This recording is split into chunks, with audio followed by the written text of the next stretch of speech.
আসসালামু আলাইকুম। আজকে আমি বানাবো চাপা শুটকি ভর্তা। এটা কোনো রকম বাটাবাটির ঝামেলা ছাড়াই আজকে আমি ইনস্ট্যান্ট তৈরি করব এই চাপা শুটকি ভর্তাটা। এজন্য কড়াইতে তেল গরম করে এর মধ্যে আমি ধুয়ে রাখা ৩টা চাপা শুটকি দিয়ে নিলাম। চাপা শুটকিগুলোকে আমি খুব সুন্দর করে ভেজে নেব খুব সুন্দরভাবে তেলের মধ্যে।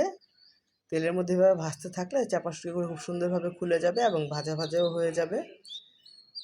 এতে চাপা শুটকিগুলো ভাজা ভাজা হয়ে গেলে এর মধ্যে আগে থেকে বেটে রাখা রসুনটা আমি দিয়ে নিচ্ছি। এখন রসুনটা দিয়েও আমি তেলের মধ্যে খুব ভালো করে ভেজে নিব। এভাবে করে ভেজে নিব আর নিচে নাড়তে থাকবো যাতে নিচে লেগে না যায়। আর হঠাৎ করে যখন এভাবে শুটকি ভর্তাটা খেতে মন চায়, অনেক সময় বাড়তে ভালো লাগে না, তখন এভাবে তৈরি করে নেওয়া যায়। এতে করে স্বাদের কোনো হেরফের হয় না, খেতে খুবই ভালো লাগে। আর আমি এখানে দিয়ে নিলাম স্বাদ মতো লবণ।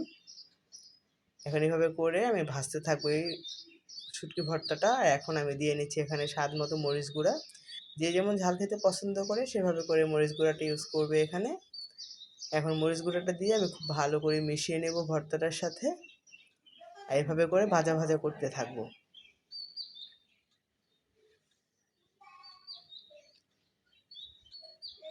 এতে এখন প্রায় ভর্তাটা আমার হয়ে যাচ্ছে, কারণ এটা এখন কড়াই থেকে উঠে আসতেছে।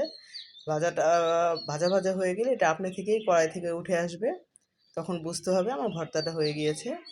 এভাবে করে যখন ভর্তাটা পুরোপুরি ভাজা ভাজা হয়ে যাবে, নিচে লাগতে শুরু করবে, সেই পর্যায়ে আমি এখানে দিয়ে নিব প্রায় 2 চা চামচ পরিমাণ ঘি।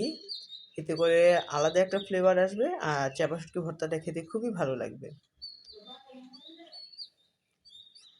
এখন এভাবে করে কিছুক্ষণ নেড়ে চেড়ে আমি একটা বাটিতে নামিয়ে নিব।